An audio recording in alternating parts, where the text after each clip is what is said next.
الحمد لله وحده والصلاة والسلام على من لا نبي بعده وأشهد أن لا إله إلا الله وحده لا شريك له وأشهد أن محمدا عبده ورسوله أما بعد أعوذ بالله من الشيطان الرجيم بسم الله الرحمن الرحيم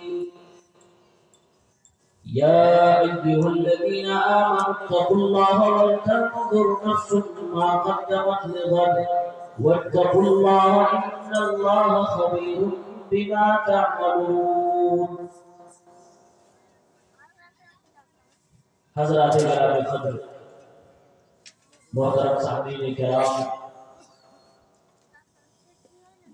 پردہ نشین اور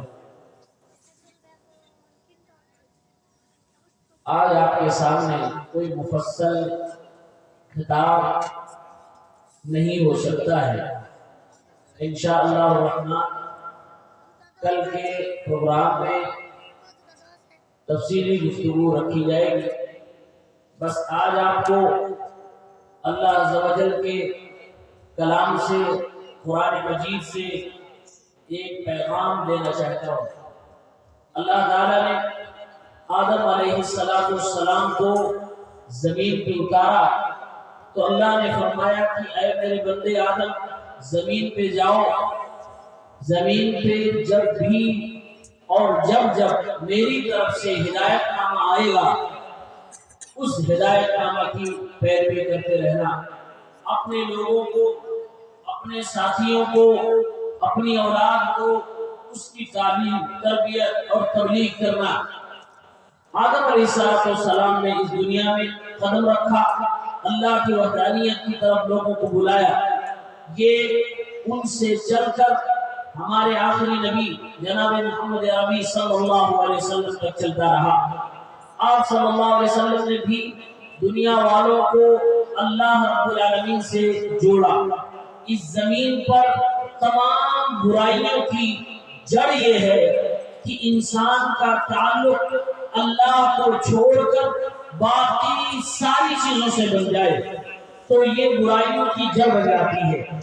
آج سماج میں بے راہ روی، دین سے غداری اور بے دینی، بدعملی، اختلاف و انتشار، ایک دوسرے کے پیچھے پڑ کر اس کی برائیاں کرنا، غیبت، چغلی، مار پیٹ، فراڈ، بے نامی، جو کچھ اس روئے زمین پہ ہو رہا ہے سب کے پیچھے ایک ہی برائی کا فرما ہے، اور وہ برائی یہ ہے کہ انسان اپنا تعلق اللہ تعالیٰ سے چھوڑ کر غیر اللہ سے، مخلوقات سے، انسانوں سے، رہبروں سے، سرکاروں سے، ذمہ داروں سے، روپے سے، پیسے سے، دولت سے، شہرت سے، منصب سے، عہدے سے، ان تمام چیزوں سے لگا لے رہا ہے. یہ برائیوں کی جڑ ہوا کرتی ہے. انبیاء کرام زمین پہ آئے، انہوں نے بس ایک ہی کام کیا ہے کہ اے دنیا کے لوگوں، عہد الست میں جس کو تم نے رب مانا تھا، زمین پہ آنے کے بعد بھی اسی کو رب مانو اور اسی کی ربوبیت کو تسلیم کرتے ہوئے اپنے آپ کو اللہ کا بندہ تسلیم کرو. تمہارے اندر عاجزی آنی چاہیے، انکساری آنی چاہیے، کسی طرح کا کوئی غرور اور گھمنڈ نہیں ہونا چاہیے. جس کو قرآن میں کئی جگہوں پر ایک لفظ سے تعبیر کیا ہے، وہ تعبیر، وہ لفظ ہے تقوی کا لفظ. اللہ تعالیٰ نے قرآن میں ارشاد فرمایا، مسلمانوں، ایمان والوں، تم متقی بنو، تقوی اور پرہیزگار والے بندے بنو. یا ایھا الذین آمنوا اتقوا اللہ ولتنظر نفس ما قدمت لغد واتقوا اللہ. اے ایمان والو، تو اپنے اللہ رب العالمین سے ڈرو، اللہ رب العالمین کے تقوی اختیار کرو، پرہیزگاری اپنے اندر پیدا کرو. تم اللہ رب العالمین سے ڈرتے رہا کرو. زندگی میں ایسے تمہیں اللہ سے ڈرنا ہے کہ زندگی میں جو کچھ بھی تم عمل کرو، رات ہو گئی رات کیسے گزاریں گے، صبح ہو گئی صبح کیسے گزاریں گے، شام تک کیسے ہمارا وقت کٹے گا۔ اللہ فرما رہا ہے ہر انسان یہ غور کرے، وَلْتَنظُرْ نَفْسٌ مَّا قَدَّمَتْ لِغَدٍ وَاتَّقُوا اللَّهَ، ہر انسان یہ دیکھے کل کے لیے میں نے کیا تیاری کر رکھی ہے، کل سے قرآن اس دنیا کے بعد کی زندگی کے لیے کیا تیاری کر رکھی ہے، کہیں میری رات لو لائٹ میں تو نہ گزر جائے، کہیں میرا دن کھیل کود میں نہ گزر جائے۔ زندگی کے سارے اوقات اللہ رب العالمین سے اپنا تعلق مضبوط کرنے میں ہی گزارنا چاہیے۔ اللہ نے ارشاد فرمایا اے ایمان والو متقی بنو، پرہیزگار بنو۔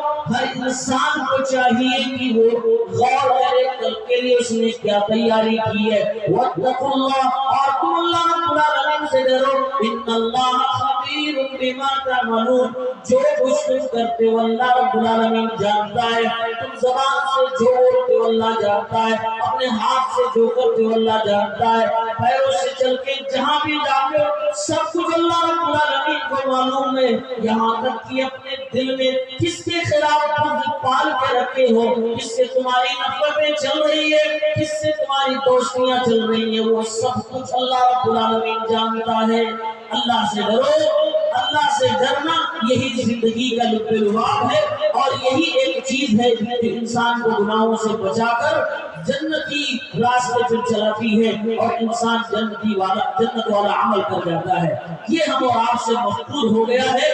آدم علیہ السلام سے لے کر آخری نبی جناب محمد عربی صلی اللہ علیہ وسلم، اور ان کے بعد جانشین انبیاء علماء کرام جو علماء حق ہیں، وہ بھی انسانیت کو یہی درس دیتے ہیں کہ تم اپنے رب سے اپنا رشتہ جوڑ کے رکھو۔ اللہ تعالیٰ نے اپنے نبی جناب محمد عربی صلی اللہ علیہ وسلم کے اوپر قرآن کی جو پہلی آیت اتاری تو آپ کو فرمایا گیا اقرا، پڑھیے اپنے اس رب کے نام سے جس نے پیدا کیا ہے۔ پڑھنے لکھنے کی تعلیم دی گئی اور کہا گیا جو کچھ بھی زندگی میں کرو وہ علم کی بنیاد پر ہونا چاہیے، یہاں تک کہ توحید پرستی اللہ تعالیٰ کی عبادت علم کی بنیاد پر ہونی چاہیے۔ اسی سورہ علق کی آخری آیت میں اللہ رب العالمین نے فرمایا اے میرے نبی صلی اللہ علیہ وسلم، اگر لوگ آپ کو عبادت کرنے سے روکیں، اگر لوگ آپ کو اللہ رب العالمین کو راضی کرنے سے روکیں، اگر لوگ آپ کو دین کے راستے سے روک رہے ہیں، اے نبی آپ ان کی باتوں کو نہ مانیں، واسجد واقترب، آپ نیک عمل کرتے جائیں، آپ دین کا کام کرتے جائیں، آپ اللہ کے لیے سجدے کرتے رہیں اور اللہ رب العالمین سے قریب ہوتے رہیں۔ یعنی اللہ تعالیٰ اپنے نبی کو حکم دے رہا ہے میرے نبی پڑھنا پڑھانا آپ کا کام ہونا چاہیے، علم کی بنیاد پر مضبوطی پیدا ہونی چاہیے، علم کی بنیاد پر تمہیں مضبوط بننا بھی چاہیے، اور میرے نبی اللہ رب العالمین کی عبادت ریاضت اور اللہ کے لیے سجدے بھی کرنا چاہیے۔ فائدہ یہ ہوگا کہ ایک ہاتھ میں علم کا چراغ ہوگا اور دوسری طرف تمہارے پاس عمل کا خزانہ ہوگا، اللہ تعالیٰ کے تم قریب بن جاؤ گے، واسجد واقترب، اللہ کے قریب بن جاؤ گے، متقی بن جاؤ گے، پرہیزگار بن جاؤ گے، دنیا میں گناہوں سے بچ جاؤ گے اور اللہ کا عزت بڑھانے میں کامیاب ہو جاؤ گے۔ اس دنیا میں اس زندگی میں مختصر چیز جو بھی زندگی ہے ہمیں اور آپ کو اس میں تقوی اختیار کرنا چاہیے۔ آپ قرآن میں مختصر اگر جائزے کے طور پر دیکھیں نظر دوڑائیں گے تو اللہ تعالیٰ نے ہر بڑے کام سے پہلے تقریباً تقوی اختیار کرنے کی بات کہی ہے، یا اس کے بعد اللہ نے تقوی اختیار کرنے کی بات کہی ہے۔ اس روئے زمین کا سب سے محبوب عمل جو ہر انسان چاہتا کہ ہونا چاہیے، ہر دھرم کے لوگ چاہتے ہونا چاہیے، ہر ملک چاہتا ہے، ہر کمیونٹی چاہتی ہے، ہر جماعت چاہتی ہے، ہر مسلمان چاہتا ہے کہ ہونا چاہیے، وہ کام ہے اتحاد و اتفاق کا، مل جل کر رہنے کا کام ہے۔ اس میں بھی اللہ تعالیٰ نے فرمایا مل جل کر تم اس وقت تک رہ سکتے ہو یا اس وقت یہ کام ممکن ہو سکتا ہے جب تک لوگ متقی ہوں گے۔ اسی لیے آیت اتحاد سے پہلے تقوی کی بات ہے۔ اللہ نے فرمایا یا